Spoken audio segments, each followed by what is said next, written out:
Hello दोस्तों, कैसे हैं। दोस्तों, एक गांव में दो शिकारी रहा करते थे। वो दोनों साथ साथ शिकार पर जाया करते थे। एक दिन दोनों शिकारी जंगल की तरफ शिकार करने के लिए जाते जाते हैं। वो पक्षियों का शिकार करने के लिए चल पड़ते हैं।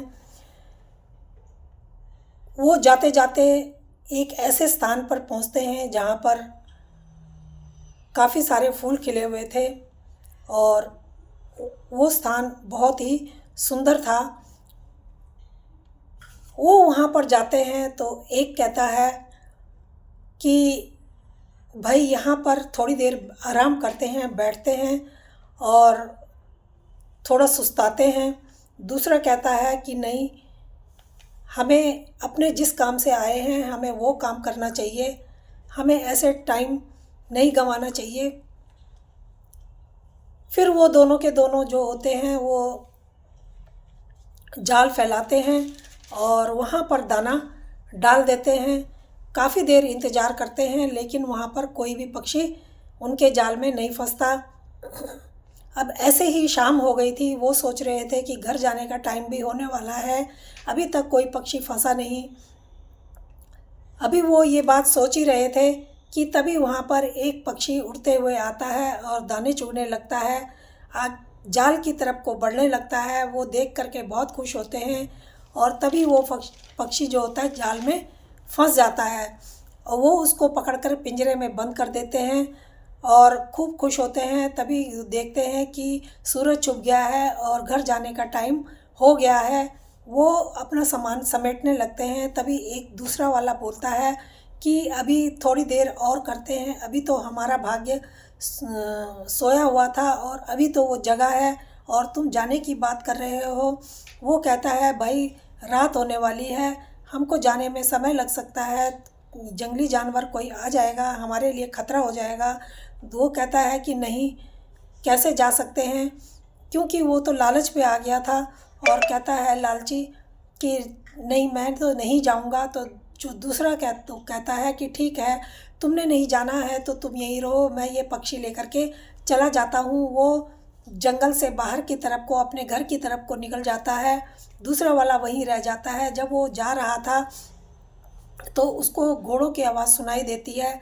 वो घोड़ों के पैरों की आवाज़ सुन के रुक जाता है और खड़ा हो जाता है साइड में।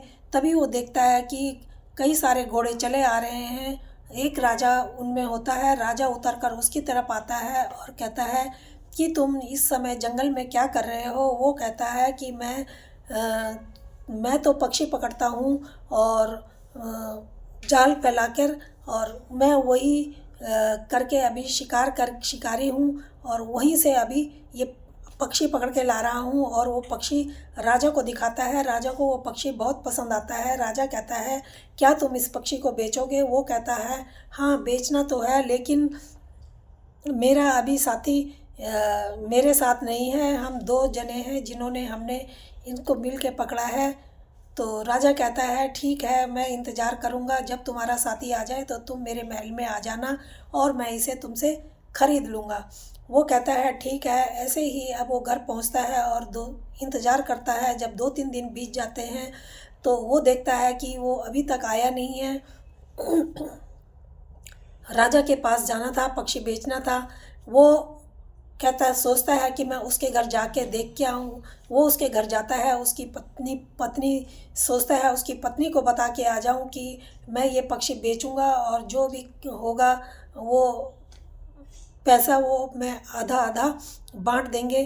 अब वो जब वहाँ पहुँचता है तो वो देखता है कि दोस्त तो घर में है लेकिन वो लहूलुहान है और उसको कई खरोंचे आ रखी हैं, उसका मुंह उतरा हुआ है। अब वो पूछता है अपने दोस्त से। वो उसको सारी बात बताता है और कहता है कि जब तुम वहाँ से निकल गए उसके बाद रात हो गई। मैं काफ़ी देर बाद जब कुछ नहीं हाथ लगा तो मैं वहाँ से सामान समेट के बस निकलने ही वाला था। तभी वहाँ पर एक चीता आ जाता है और वो मेरे घोड़े पर हमला कर देता है और उसको नोचने खसोटने लगता है। मैं इतना डर जाता हूँ कि उस घोड़े को बचा भी नहीं पाता, अपना खंजर निकाल के उसको मार भी नहीं पाता और वो घोड़े को नोचता खरोचता है और मैं उसको वहाँ पर छोड़ कर के घर आ जाता हूँ। घर में आके मुझे ध्यान आता है कि मैंने तो अपना घोड़ा वहीं उसके हवाले छोड़ दिया। अब वो जो होता है बताता है कि ठीक है, तुम ठीक ठाक घर आ गए हो, यही बहुत बड़ी बात है। अब राजा के पास चलते हैं और राजा हमारे पक्षी को ख़रीदना चाहता है, वो हमें उचित इसके रेट दे देगा। अब वो कहता है कि ठीक है, दोनों मिलकर के राजा के पास जाते हैं। अब राजा उसके हज़ार जो असरफियाँ होती हैं वो देता है और कहता है ये 1000 असरफियाँ इसका कीमत मैं लगा रहा हूँ और मुझे ये बहुत पसंद है, मुझे इसको दे दो। वो कहता है, जो लालची होता है शिकारी, वो कहता है नहीं, हाँ अभी हम इसकी कीमत को बाज़ार में जाके पहले पक्षी वालों से तय करके आएंगे, उनसे पूछ के आएंगे कि इसकी कितनी कीमत है, तो उसके बाद ही हम आपको ये देंगे। राजा कहता है ठीक है। जब 50 असरफी जो पक्षियों बेचने वाले होते हैं उनके पास जाता है, व्यापारी के पास, तो वो बताता है व्यापारी कि इसकी कीमत 50 असरफियों से ज़्यादा नहीं है। वो दूसरा कहता है कि ठीक है, हाँ राजा तो हमें 1000 असरफियाँ दे रहा है, तो क्यों ना हम राजा को ही ये बेच दें। अब जो लालची होता है वो शिकारी राजा के पास जाते हैं और राजा से कहते हैं कि राजा पूछता है तुमने कीमत पूछ ली? वो कहता है हाँ, हाँ हमको दो। वो जो लालची होता है कहता है 2000 असरफियाँ इसकी 1000 रुपये से इसकी कीमत ज़्यादा, 1000 असरफियों से इसकी कीमत ज़्यादा बताई है, आप हमें 2000 असरफियाँ दे दीजिए। तो राजा कहता है ठीक है। राजा उनको देने लगता है, तभी वो उसका दिल बदल जाता है। वो कहता है कि ठीक है, हम वो जो दूसरा वाला होता है वो कहता है ये 2000 असरफियाँ तो बहुत ज़्यादा हैं। तो राजा कहता है कोई बात नहीं। तो वो जो लालची वाला कहता है कि नहीं, हम इसको 2000 असरफियों में नहीं बेचेंगे, ये 2000 असरफियों से इसकी कीमत ज़्यादा है। अब हम इसकी कीमत फिर पता करेंगे। अब जो राजा होता है वो समझ जाता है कि ये बहुत लालचपन इसके अंदर आ गया है। राजा कहता है ठीक है भाई, तुम इसको ले जाओ और इसकी ठीक कीमत लगा के इसको बेचने के लिए मेरे पास फिर ले आना, मैं इसको ख़रीद लूँगा, मुझे ये बहुत पसंद है। अब वो फिर लेके जाते हैं और जो वो लालची कहता है कि राजा हमारी हर बात को क्यों मान रहा है और वो हमारी हर फरमाइश को पूरी कर रहा है। वो कहता है अपने साथी को कि यहाँ पर सुनार की दुकान है, क्यों ना हम अपनी पत्नी के लिए कोई आभूषण ही खरीद लें। वो जो लालची होता है वो सुनार के पास जाता है और अपनी पत्नी के लिए एक हार पसंद करता है और उसको उसके बदले में कुछ पैसे पेशगी दे देता है। अब वो जो दूसरा वाला होता है कहता है भाई अभी हमारे पास पैसे आए भी नहीं हैं और तू अभी से ख़रीदारी करने लग गया, तू मोल भाव ये सोना खरीदने लग गया। वो कहता है कुछ नहीं होता, इसका कीमत हम बाद में दे देंगे। अब वो अपने लिए उस हार को सुरक्षित रखवा देता है। राजा के पास जाकर के अब वो जाते हैं। राजा कहता है कि तुमने अब तो इसकी कीमत ठीक से पूछ ली होगी, इसकी तुम मुझे आखिरी कीमत बता दो।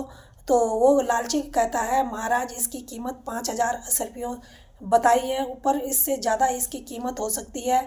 आप वो राजा कहता है चलो फिर भी अभी तुम्हारे पास समय है, तुम इसकी कीमत फिर लगा सकते हो। वो कहते हैं कि ठीक है, हम एक दिन का समय हमें दे दो। लालची वाला शिकारी कहता है कि एक दिन का समय आप हमें दे दो, हम इसकी कीमत लगा के कल आपके पास ले आएंगे। जैसे तैसे करके एक दिन भी बीत जाता है। वो कहता है कि 10,000 असरफियाँ इसकी कीमत हमें दे दो। राजा कहता है मैं 12,000 तुम्हें देता हूँ और ये तुम अब मुझे दे दो, मुझे ये बहुत पसंद है। वो कहता है कि 12,000, उसके मन में फिर लालच आ जाता है। वो कहता है कि 12,000 नहीं, इसकी कीमत तो इससे भी ज़्यादा होगी। हमें पता चला है कि जो पक्षियों का बड़ा व्यापारी है वो कल आने वाला है और वो ही इसकी सही कीमत बता सकता है। अब राजा को पता चल गया था कि इसके दिल में तो बहुत ही ज़्यादा लालच भर गया है और ये इसी तरीके से करेगा। तो राजा कहता है अपने उसको, जो खजांची होता है उसको राजा बुलाता है और कहता है कि ये जो आदमी है इसके मुंह के आगे खजाने का ढेर लगा दो। और जो खजांची होता है वो कहता है कि ऐसे मैं कैसे किसी को इतना खजाना दे सकता हूँ और इसके पास कैसे इतना खजाना मैं सौंप सकता हूँ। राजा कहता है कि कोई बात नहीं। वो जो पक्षी होता है राजा उसको ले लेता है और उसको हवा में उड़ा देता है और वो अब समझ जाता है, लालची आदमी भी अब समझ जाता है। कहता है कि राजा ने तो खजाना भी का द्वार भी खोल दिया है और पक्षी भी उड़ा दिया है, ये मेरा मजाक बना रहा है। और ये अब राजा कहता है कि अब ये पक्षी भी मेरा हो गया और जितनी कीमत तुम्हें चाहिए तुम ले सकते हो, ये पक्षी भी मेरा हो गया और अब मेरे को ये पक्षी जो है फ्री में भी मिल गया है। और अब तुम्हें मैं सज़ा देता हूँ। तुम्हारी सज़ा ये है कि अब तुम यहाँ से चुपचाप से चले जाओ, वरना तुम्हें उठा के कारागार में डाल दूँगा और तुम्हें यहाँ से जाने को भी नहीं मिलेगा। तो वो जो लालची वाला होता है शिकारी, वो वहाँ से डर के मारे फिर भागने को करता है और दोनों शिकारी वहाँ से चले जाते हैं। सोचते हैं कि हमारी जान बची, ये ही बहुत है। राजा उसको कहता है कि इस शिकारी की, लालची की शिकारी की वजह से तुम्हारे को भी कुछ भी नहीं मिल सका। और वो दोनों वहाँ से अपनी जान बचा करके भागते हैं। तो उसके बाद वो दोनों कभी भी मुड़ करके महल की तरफ नहीं देखते। तो लालच का फल हमेशा बुरा होता है। तो अगर ये कहानी पसंद आई हो गाइस तो प्लीज़ लाइक और सब्सक्राइब ज़रूर करना। धन्यवाद।